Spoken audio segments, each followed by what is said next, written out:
All right, so I'm going to go ahead and get started. So good evening, everyone, and welcome to today's webinar on completing the CSS profile. My name is Derek Tell, and I'm the Director of Member Engagement with the Coalition for College. So we're using Zoom webinar today, and I have the Q&A function enabled, so feel free to ask your questions throughout the presentation, and we'll try to address those during the Q&A portion at the end.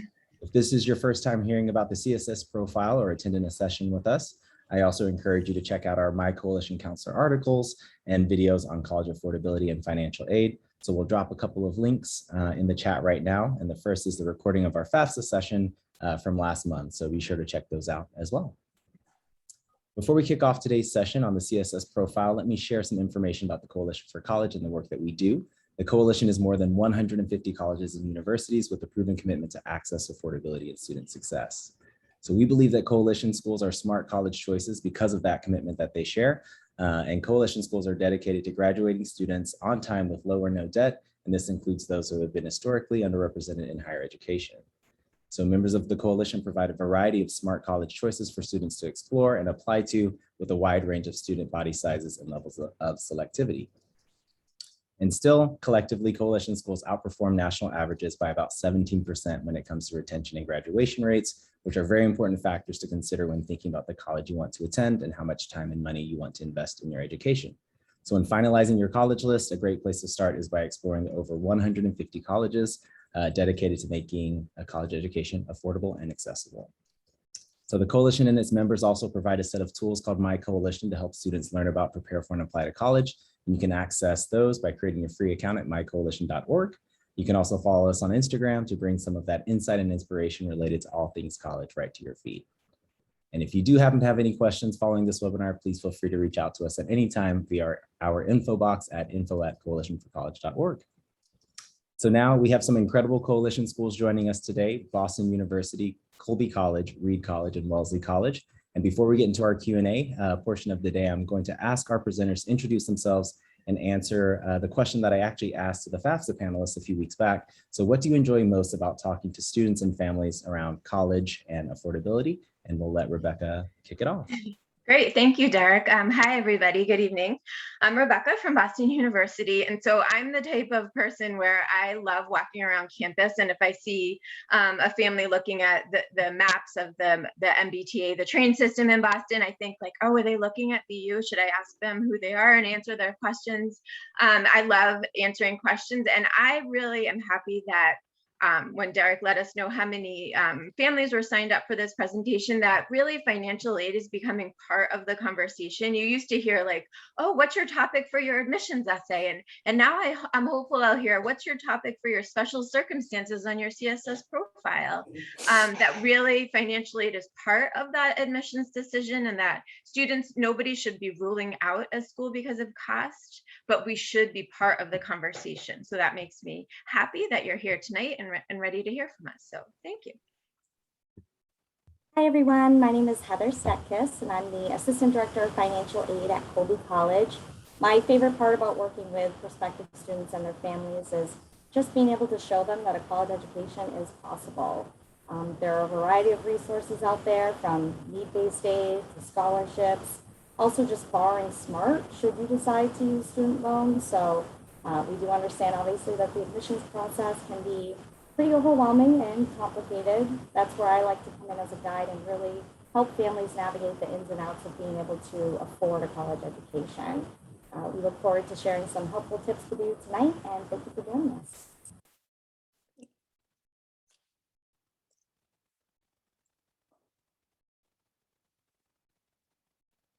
And I am Sandy Sundstrom. I am the Director of Financial Aid here at Reed College in Portland, Oregon.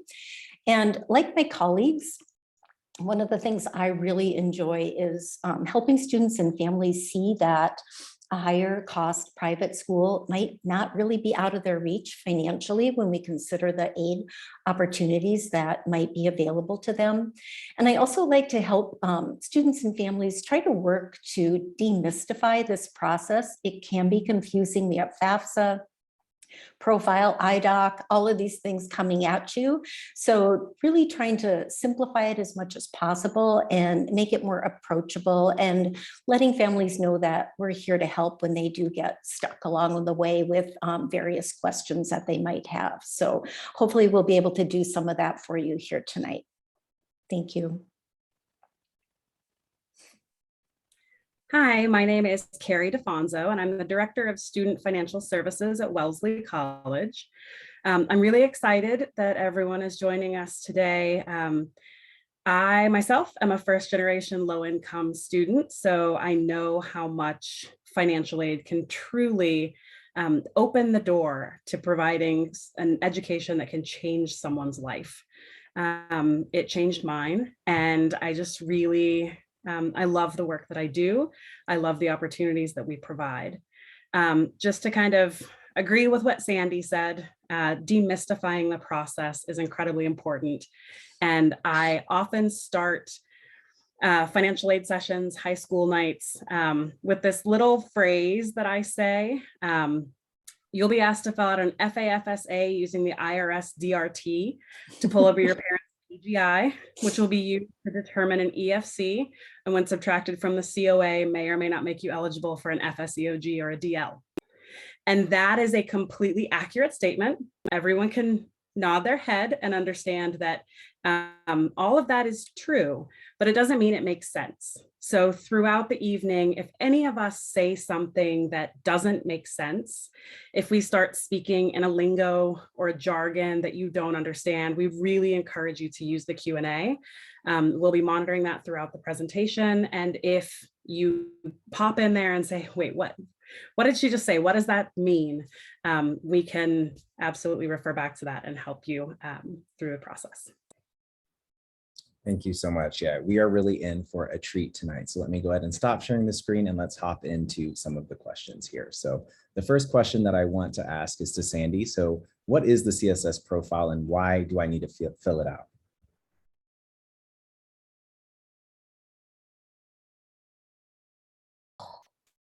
I swore I was going to unmute. That's my thing. Oh, okay. So I got it out of the way for all of us, hopefully.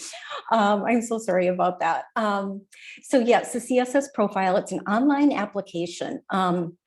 It's used by about 400 different colleges and some scholarship programs to award their own aid, their own institutional aid.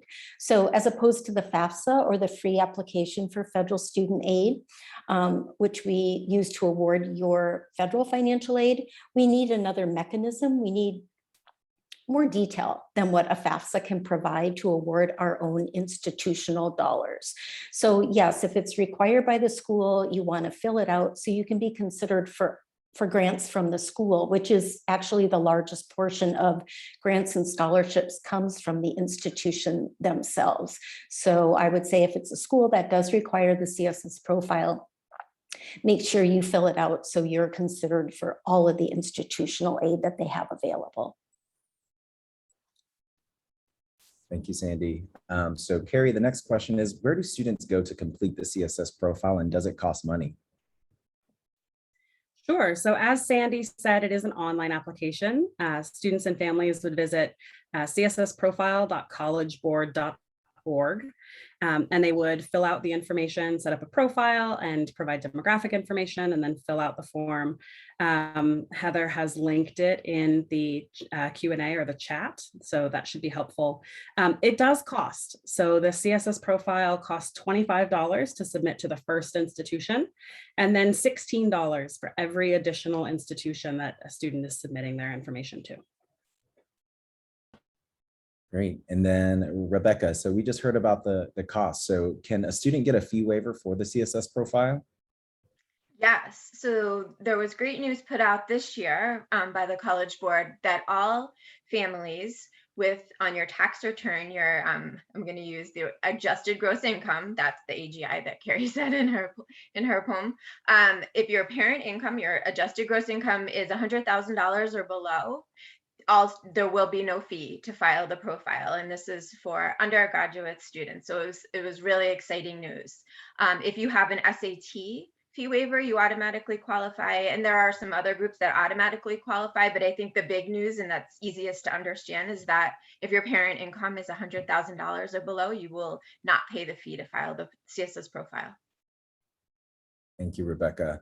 So I know that Sandy had mentioned the FAFSA, and I know that Carrie did too in her poem. So the question is for you, Heather. So how does the CSS profile differ from FAFSA, and is it easier or harder? Yeah, so the main difference is that the FAFSA is just used for federal aid, like Pell Grants and student loans. The CSS profile, on the other hand, is used for institutional aid coming from the college's endowment. The profile is going to ask for more detailed questions in the FAFSA, as it's aiming to paint a better picture of a family's finances. The profile also gives you the flexibility and the opportunity for families to describe any unique or extenuating circumstances that might affect their ability to pay, whereas FAFSA is really just black and white. Here are the questions. You can even link the tax information from the IRS website. CSS profile, you are going to have to fill out everything and all the questions that it's asking by using your tax returns and W-2s. Just a few examples of questions a family may encounter on the profile but won't find on the FAFSA include those about the value of the family's primary home, consideration of things such as cost of living, cost for a sibling's private school, or caring for an elderly grandparent. The CSS profile also requires that all parents report their information, so that includes divorced, separated, never married, or remarried parents, and that would include their spouses as well. The FAFSA only requires information from the custodial parent, so that's the person that the student lived with most throughout the year. So just to give an example, a student with divorced parents, if you're living with a lower earning parent, you might be offered more need-based aid through FAFSA, since it doesn't ask for the non-custodial parent upfront, whereas the CSS profile does ask you to report all parents. So the combined household information on the CSS profile is what colleges will use to determine what they can offer the family for an institutional grant. So I'd say the CSS profile is going to take a little bit longer, usually on average. First time family going through, it's going to take about 90 minutes, whereas the FAFSA usually takes about 30 minutes to complete. Thank you, Heather. So a question that was submitted with registration was, who can fill out the CSS profile and who should? And also, can undocumented students fill out the CSS profile? So I'm going to throw that question to Sandy. Sure, thanks, Derek.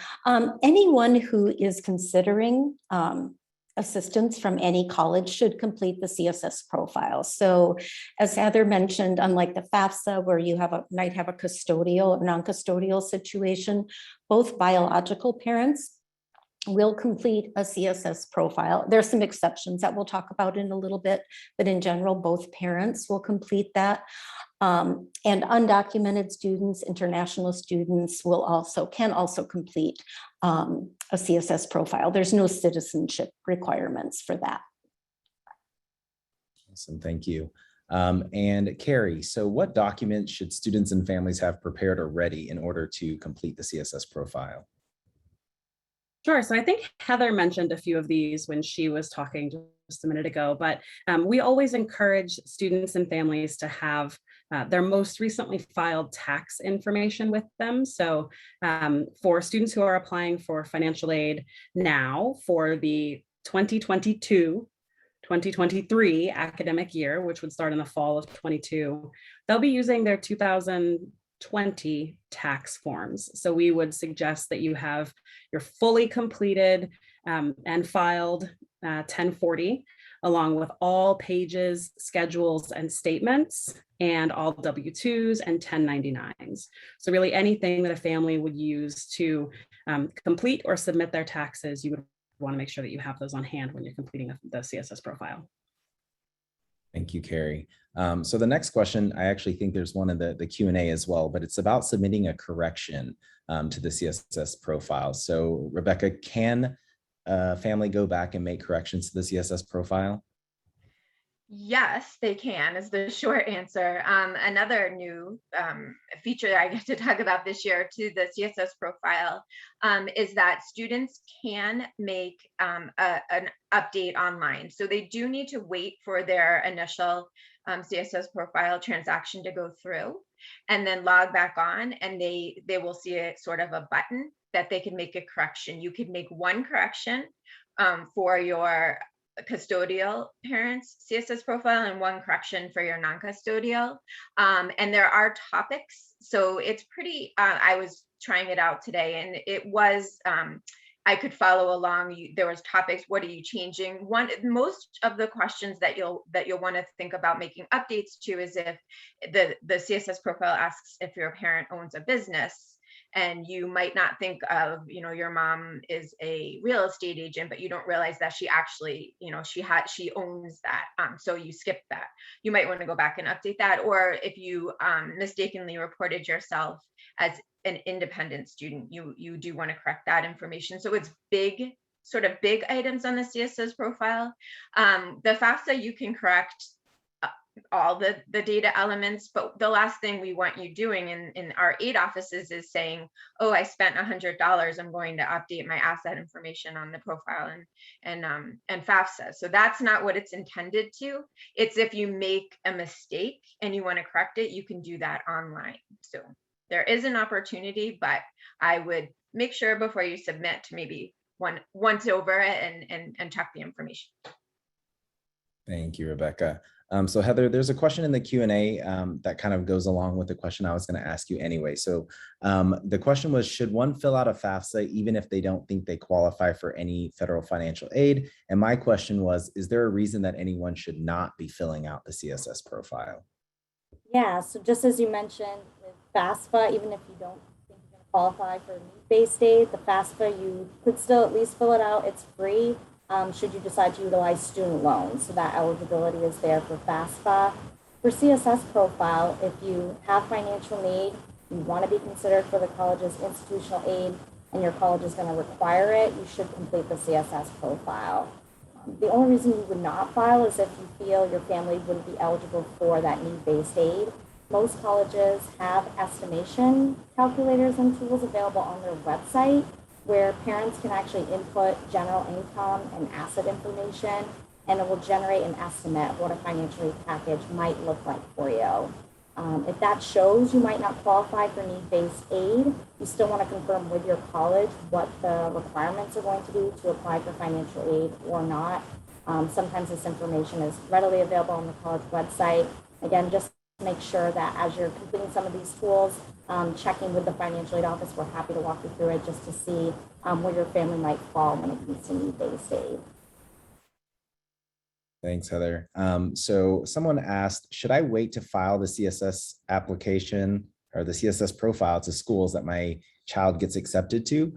So the question is for you, Sandy. When/how would someone send the CSS profile to a school that they're applying to? You would want to check the college's website to find out what their dates and deadlines are. If you're looking to apply after your student's already been accepted, most likely you've missed a really important deadline. So you want to make sure that you get all of those pieces in place before then when your student is admitted, the college has your information, and shortly thereafter, you'll receive your financial aid notification. So no, you don't want to wait. Chances are you've probably missed an important deadline if you do that. Great, thank you, Sandy. So Carrie, how will a student and a family know that the school has received their CSS profile after they submit it? Sure. So most colleges and universities will have some sort of checklist where students can view the requirements that have been received and also the requirements that are still outstanding. But if a student includes the college's 4-digit CSS code when they are submitting their CSS profile, they can be pretty confident that the school will end up getting that information. But again, through applicant portals or maybe through a financial aid portal on a website, most schools will have a way that students can check themselves to ensure that that the school has received that information. Thank you. And Rebecca, are there CSS profile deadlines, or is there a priority deadline overall for the CSS profile?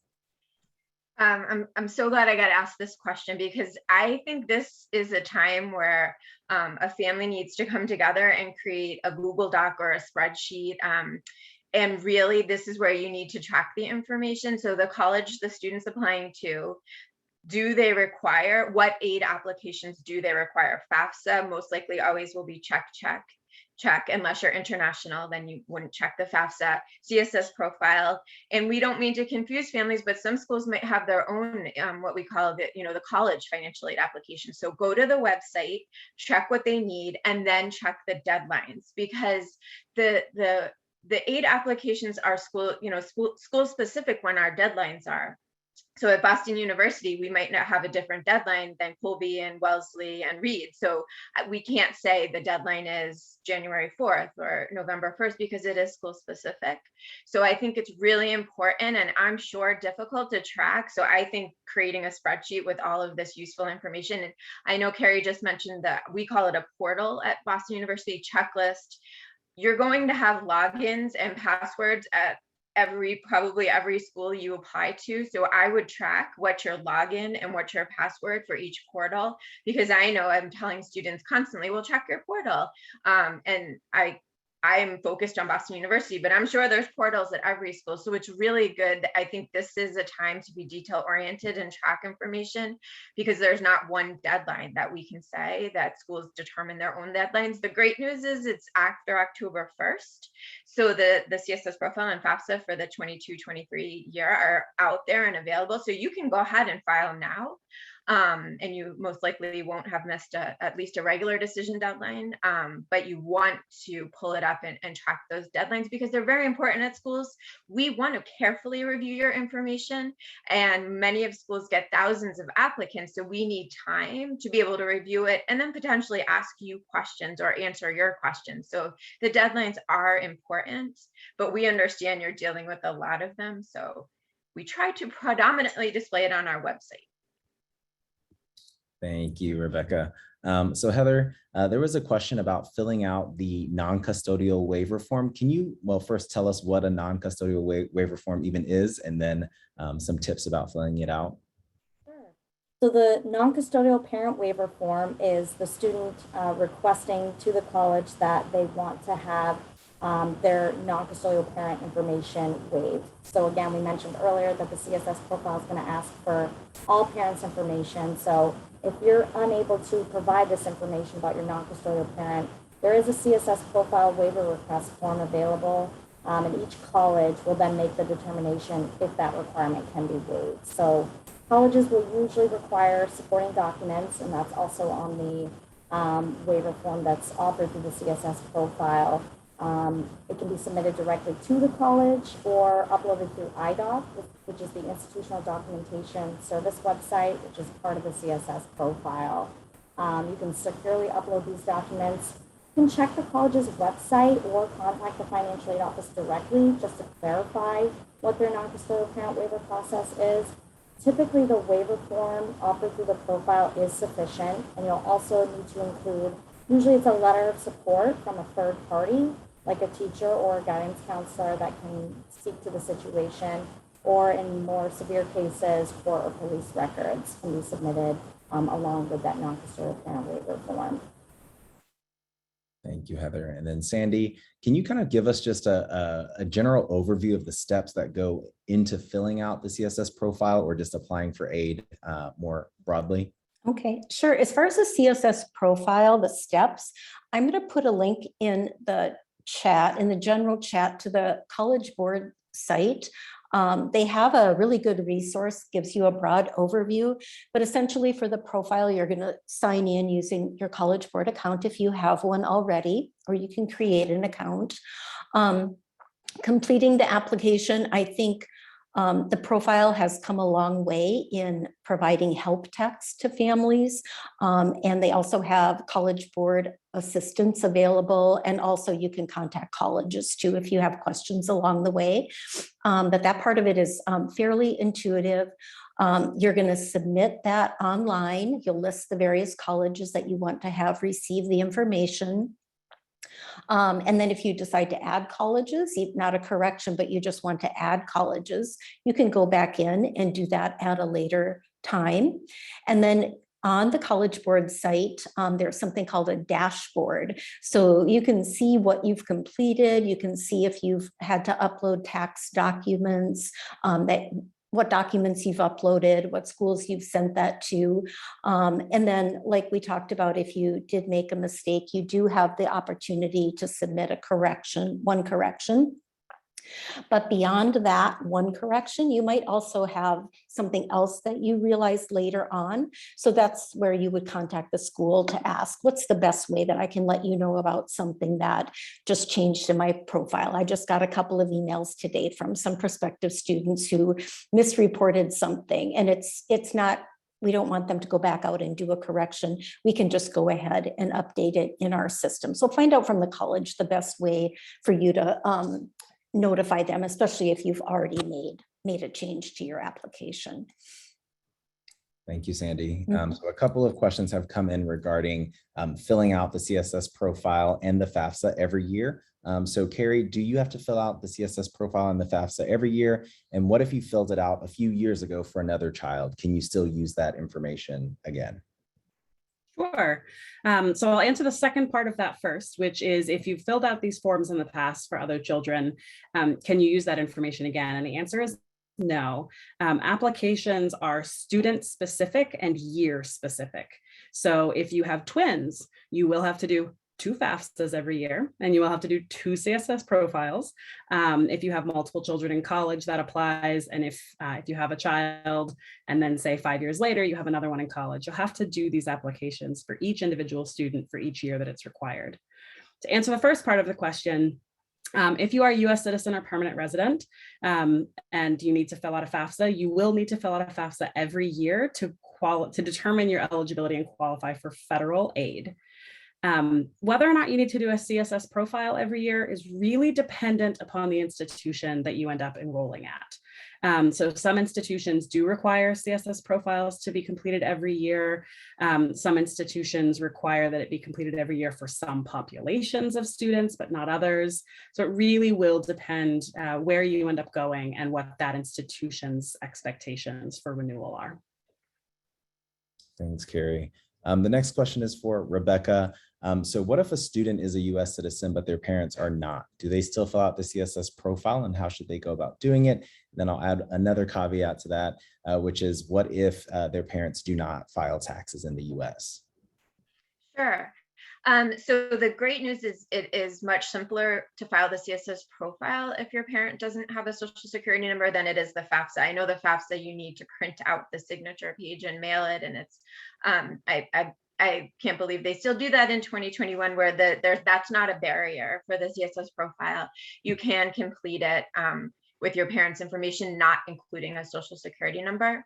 And the CSS profile wants your parent income, no matter whether that's from a US tax return or a tax return they filed in the country where they reside. You may need to translate it into US dollars, depending but upon if you're filing an international profile or the US one, but we do want your parent income no matter where it's earned. Great, thank you. So the next question is for you, Heather. So what are some examples of special circumstances to report on the CSS profile? And one person asked, would sudden expenses or medical costs count? Yeah, and I see this question has been coming up a lot on the Q&A too, so we'll go ahead and address that now for you folks. Medical and dental expenses is a good example. There is a question already on the profile asking how much these expenses were, but then also explain in the special circumstances section what is going on. So it's great because it's just a free text box that you can type in, especially with medical. If there will be ongoing treatments that will continue beyond just the first year of college, we want that to be captured. Other special circumstances, though, can include things like your parents are expecting a reduction in income, say loss of job or a reduction in hours. 2020 may have been a good year for parents, but if 2021 you're anticipating less income, you would want to explain that situation so financial aid officers can take it under consideration when determining need for the coming year. Also, just things like maybe caring for an elderly dependent, like a grandparent.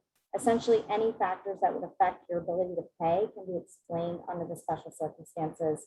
Financial aid officers will then determine how that will be factored into their need analysis in creating a financial aid package that would make sense for you. Great, thank you. And then the question for you, Sandy. So what if the non-custodial parent refuses to fill out the CSS profile? What should the parent or the child do? I think my colleagues would probably agree with me, though these are the most difficult conversations, some of the most difficult conversations that we have here in the aid office. I would say contact the schools that your student is applying to. The way that we would handle that here at Reed, we'd have a conversation with the student and try to find out more about the situation. And again, if it's a situation that we've discussed earlier where a waiver would probably be justified, then that's one thing. But if it's simply a parent who is unwilling to contribute to their child's educational expenses, up to the school, but here at Reed, we wouldn't make an exception for that. We need to base all of our formulas and philosophy on a family's ability to pay, just so we're treating all families equitably and across the board. So again, school by school, but that's how we would handle that at Reed. Thank you, Sandy. Mhm. So I want to ask this question that's in the Q&A, and it's, what are some common mistakes to avoid while filling out the CSS profile? And I'll ask you, Carrie, and then let anybody else chime in. Sure. So I would say, first of all, it's really important just to, we are all humans. We all have those moments where our fingers hit the wrong buttons. So one thing that I always encourage families to do is sit down, complete the CSS profile, go all the way through, save it, log out, step away. Come back with your tax forms in front of you again and just look back through and make sure that you didn't tell us that you had $100,000 in the bank when you only have $100 or maybe $1,000 in the bank, and you move that decimal a couple places. Make sure that you are entering the information exactly as it appears on tax returns, and the CSS profile, next to, I believe, every single question, if not almost every question, there's like a little bubble that has a question mark in it. And if you hover over that or click on it, there's explanation text, and it will tell you exactly, like, this is line 8 from the 1040 tax form in the year 2020. It will tell you exactly where to reference that number. I also tell students not to leave questions blank. If there is not a value that you would enter there, enter a 0, because the application may prevent you from moving forward if it feels that you haven't answered questions. I would also say, just to add on to what others have said about the non-custodial circumstances, not non-custodial, I'm sorry, the special circumstances section and the explanation, is to really utilize that and to let us know about any of those extenuating circumstances.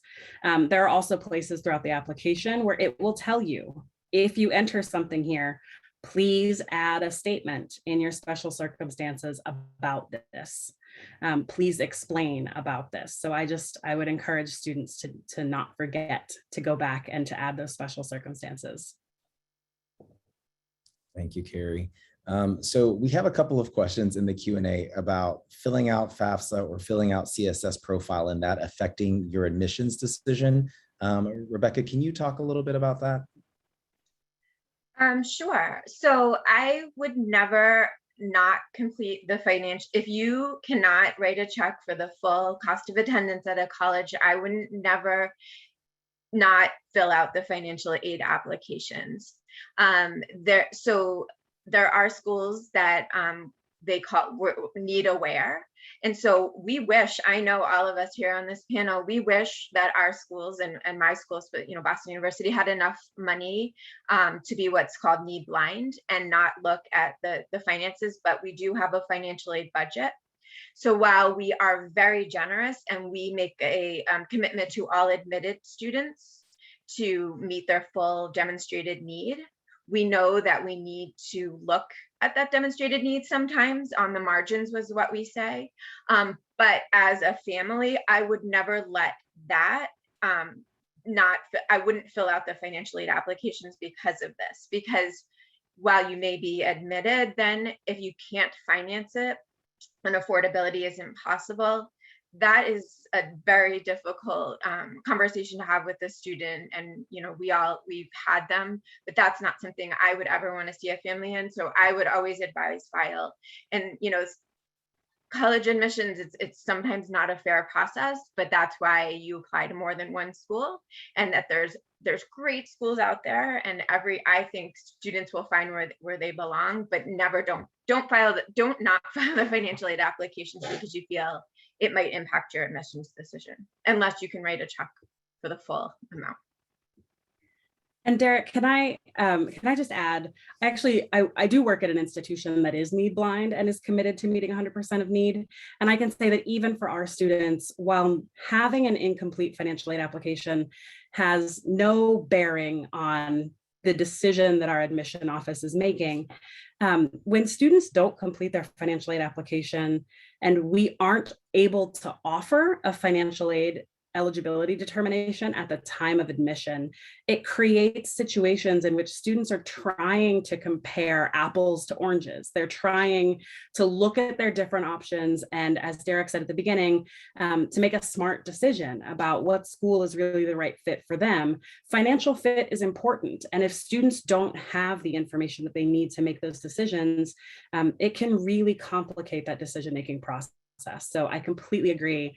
Fill them out based on the deadlines and due dates that are on the websites, because our ability to get information in the hands of the students and the families is limited if we don't have what we need to do that evaluation.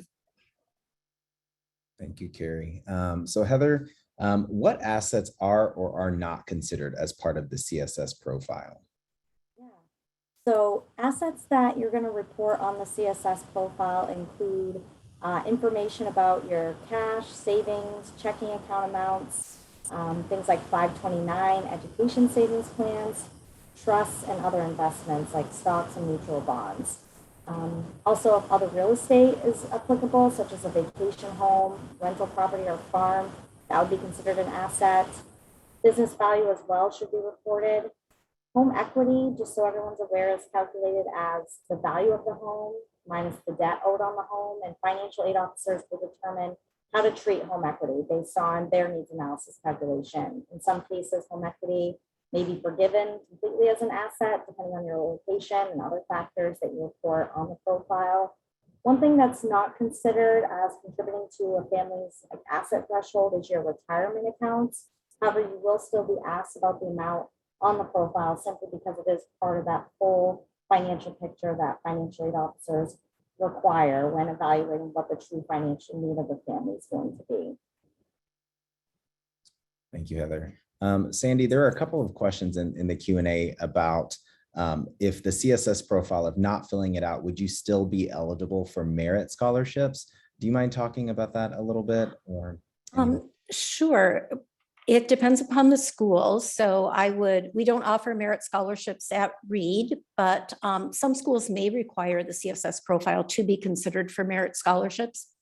So I would check with each college's website to see what they require for all their different sources of whether it's need-based or merit-based aid. What do you need to do in order to apply for all types of aid that they offer? Awesome, thank you. And then Carrie, if the student fills out the CSS profile and pays that $25 first, then for each additional school is $16. If they want to go back and submit more schools later, will they have to pay $25 again and then 16, or will it just be another 16? It would just be another 16 for each additional school that's added. Okay, awesome, thank you. Unless they qualify for one of those fee waivers, in which case they can go back and add those schools and it won't be at a charge to the student. Awesome, thank you. So we do have quite a few questions in the Q&A, and some of them are a little bit specific, but I'm going to go ahead and try to tackle some of those with you all here. So the first question is about a student who might be getting a full ROTC scholarship. That's not the current student applying. So how would the parent treat that on the younger child's FAFSA and CSS profile? They said they don't see anywhere to put that since it's not a merit scholarship and it's not a grant or a loan. And I'll let Rebecca tackle that. Sure. So when you're filing the FAFSA, it just asks how many children in the household are attending college next year. So that's not reported. As long as they're not going to a military institution, like not receiving the ROTC scholarship, but going to Annapolis, or the names are going out of my head if anyone wants to. If you're going to the 3 military schools, those are not reported, and it explains that on the FAFSA. But otherwise, you should still report the student in school. And then the CSS profile will delve a little more deeply and ask what type of school the sibling's attending, for your private, for your public, etc. Now, a school might, an individual school might reach out and ask if the sibling's receiving any type of scholarship or merit scholarship, but that won't be asked on the CSS profile. So I know at my school, we wouldn't delve that deeply into the scholarship that the siblings are receiving. But some schools, I don't know of anyone here, sometimes we have to fill them out for other schools, so they might ask, but not, I haven't seen schools ask that specific. Awesome, thank you. Can I just jump in, Derek, too? And on the CSS profile, it will ask parents what you contribute to your child's education. So they can put that there, and then they can always put more information in the special circumstance. Thank you. So Heather, this question is for you. So if a family believes that, they might not get any financial aid this year, but that maybe they're going to be making less money in the years to come, should they still fill out a CSS profile this year and next year, or just hold off until the following year? That's a great question. So I always recommend to families that they should fill it out their first incoming year. Some colleges, so Colby, for example, does have a policy that if you indicate on your admissions application that you're not applying for financial aid in your first year, we then have a 2-year wait list. So then you can't be reconsidered until your junior year. So if your family's income and assets aren't stable, and they're not going to be the same year over year, and there could be a significant change that would warrant that you would get that need-based aid, I would definitely encourage the family to apply for the CSS profile, FAFSA, and all supporting documents up front.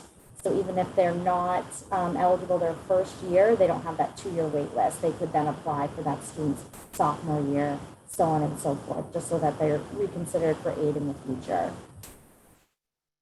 And then I kind of want to just ask everyone else too about that, just because I feel like there are a lot of questions in the Q&A about if it's going to affect my admissions decision, if it's going to affect my admissions decision.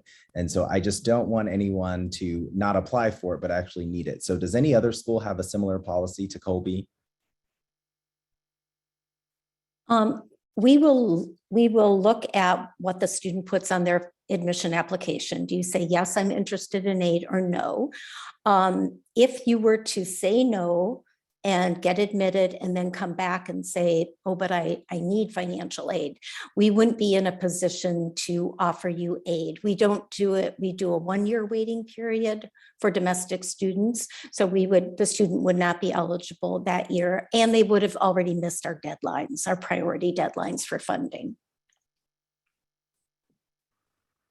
And Wellesley's policy, we don't have any sort of waiting period for US citizens and permanent residents for our domestic students.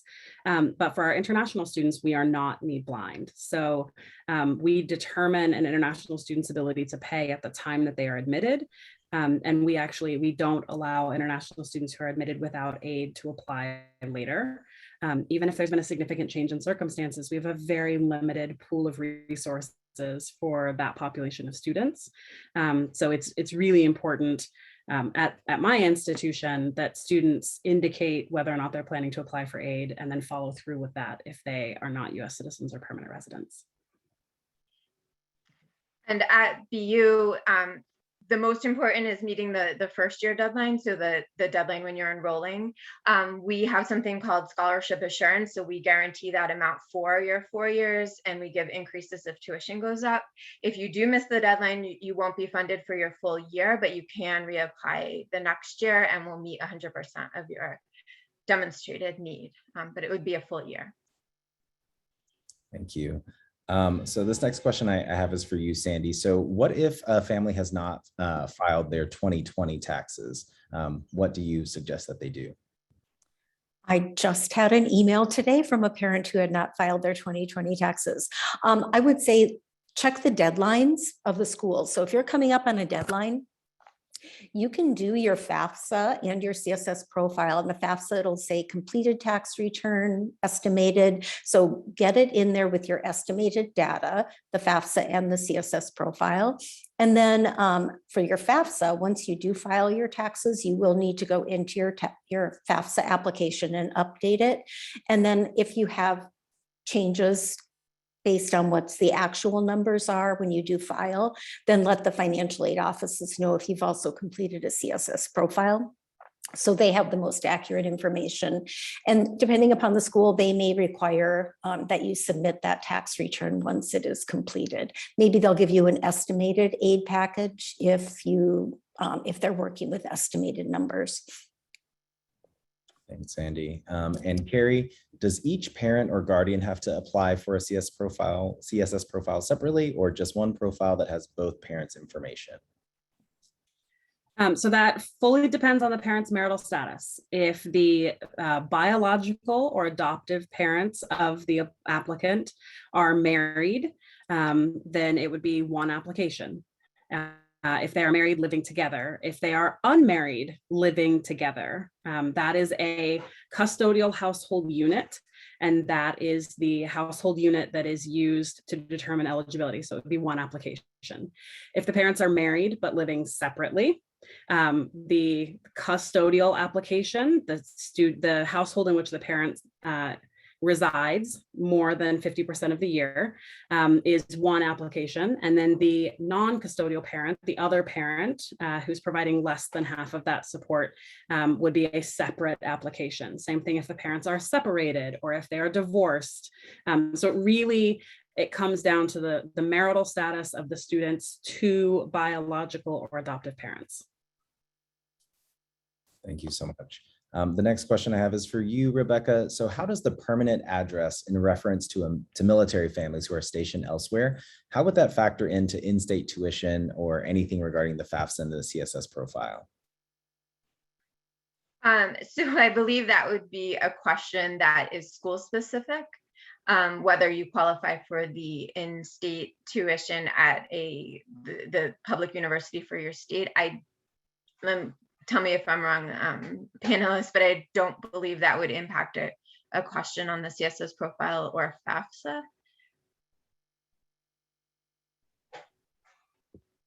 Yes. I work for a private school, so we have one tuition for everybody. So this could be, yeah. Awesome, thank you. So Heather, do students and families have to submit materials to prove their family's income? So you will, as part of submitting the CSS profile, then also be prompted to submit your tax returns, W-2s, tax schedules, business returns. So yes, most colleges are going to require that documentation as well. Once you submit the CSS profile, you'll then be prompted to upload those items through IDOC, which is also part of College Board in the CSS profile. Students should always reference back their college's applicant portal to see if they are missing any documents. So if you look and you see, oh, I'm missing my 2020 parent tax return, you want to make sure that gets uploaded and submitted. So yes, I would say in most cases, colleges are going to require actual copies of those documents as well. And not just, the first 2 pages of the tax return. Sometimes there's tax schedules that follow, 1099s, W-2s, business tax returns if that's applicable to your family. So making sure that you upload any documents that are related to that so that the college can really see the full picture of your family's financial situation.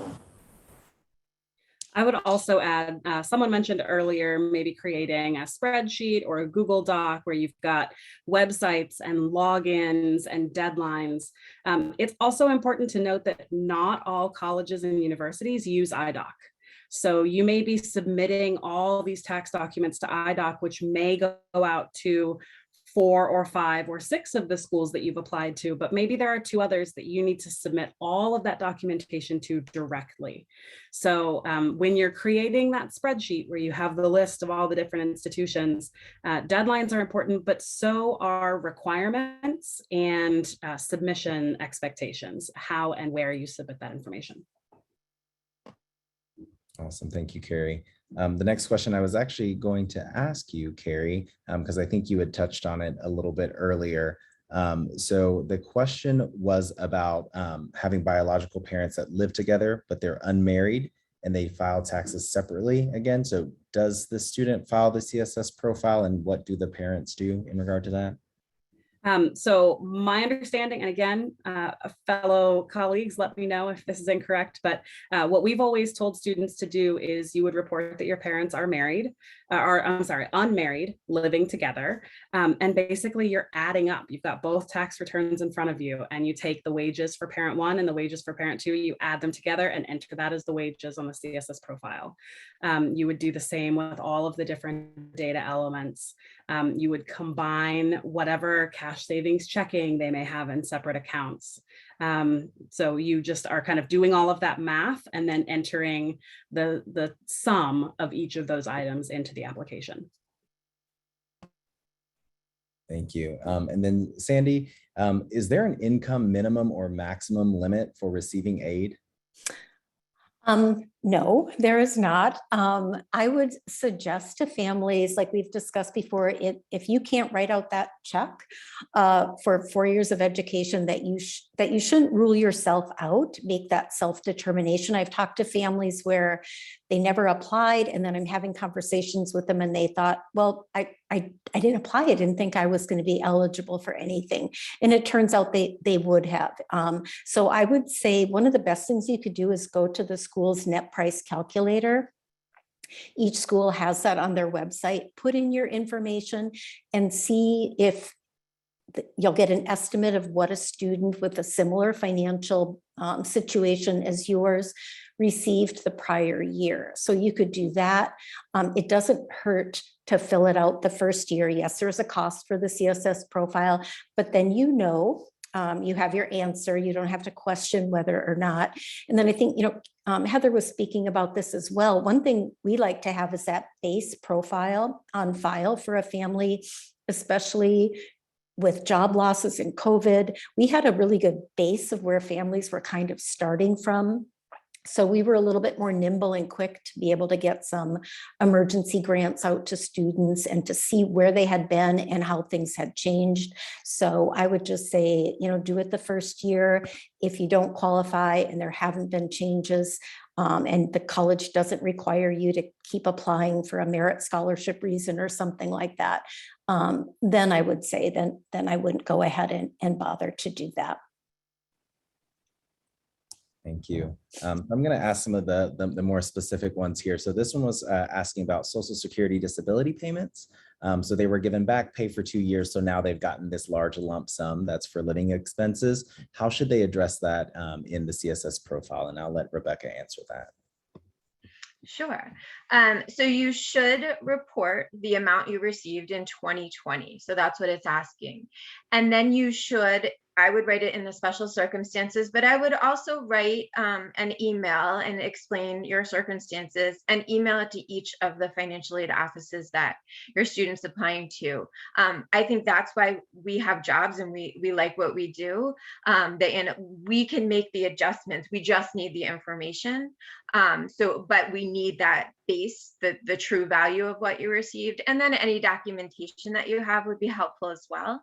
But I think don't be scared if you don't know what documentation, let us know. And then we can say, oh, that sounds like, do you have this form? I hope you've seen, we're all happy to help.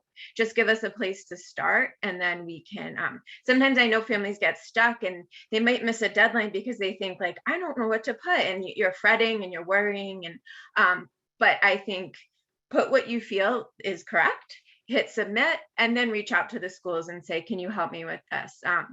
Instead of fretting. And I know on the CSS profile, it asks for anticipated income and what you made last year and what your student might work over the summer. And I understand those questions can be, I don't know. So you might be thinking and reaching out and, talking to your student.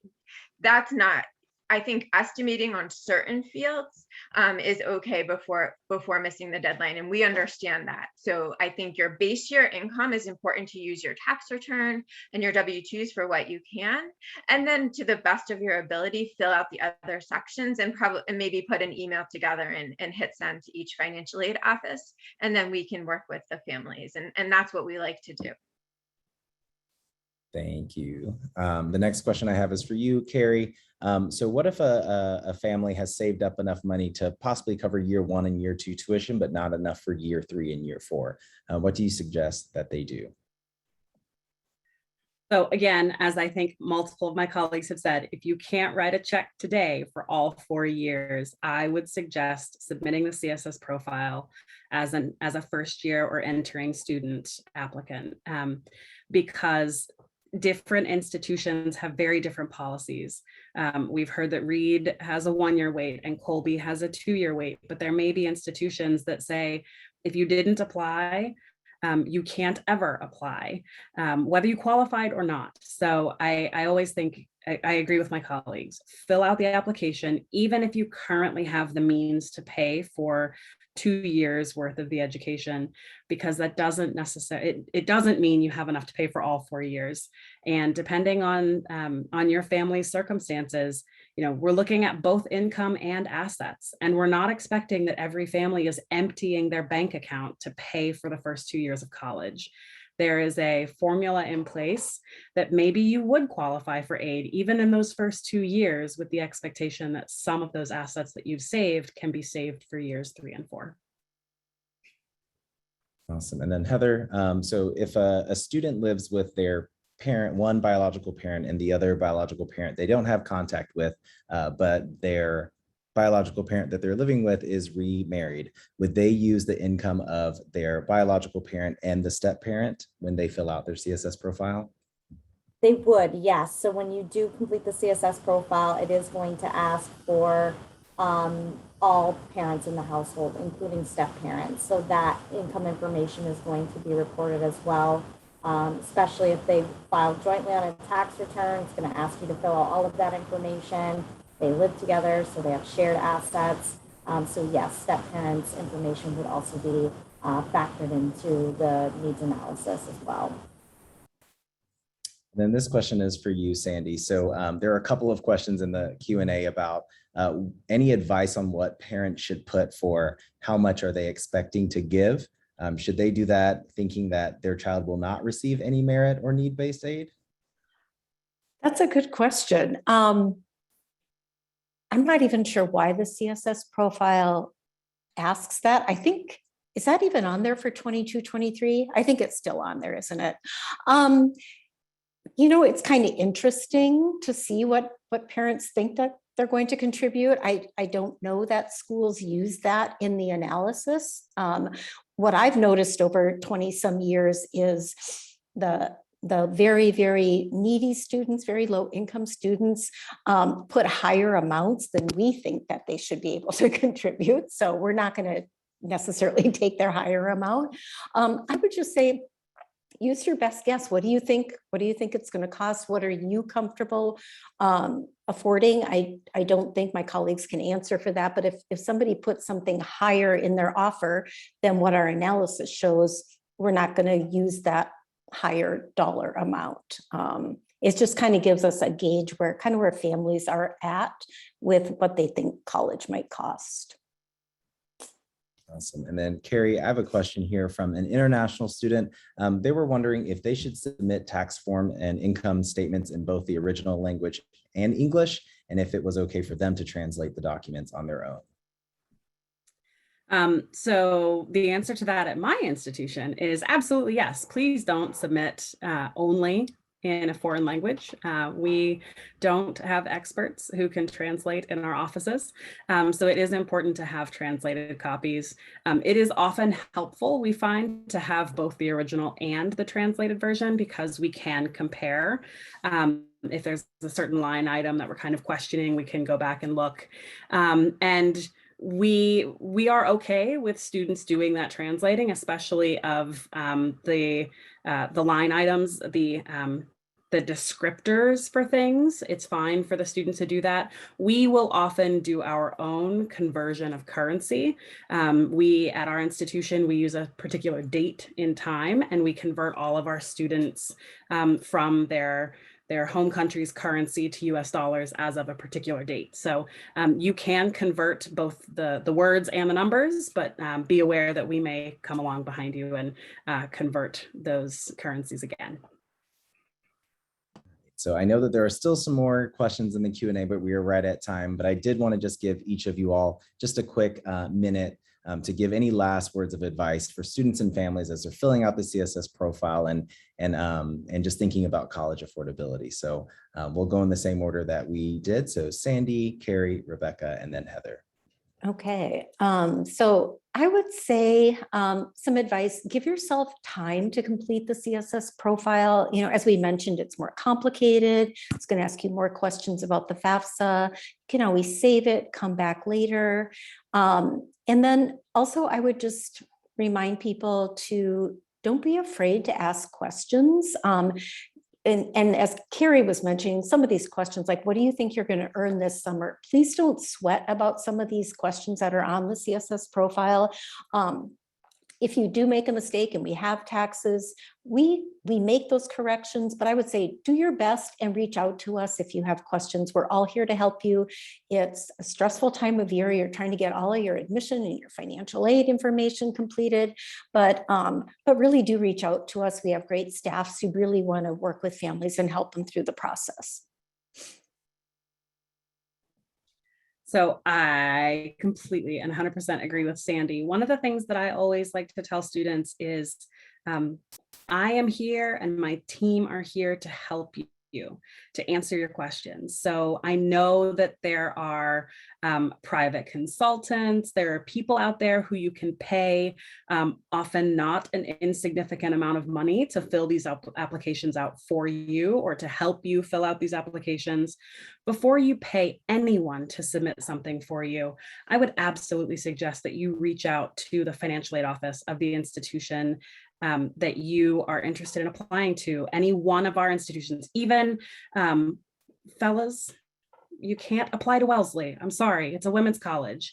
But if you have questions about financial aid, you can still call my office and we will help you. We'll talk you through the lingo or the complicated things on the application. We're here to support students and we're happy to help you through the process and would encourage you to reach out to us before you spend money on something that you don't need to spend that money on.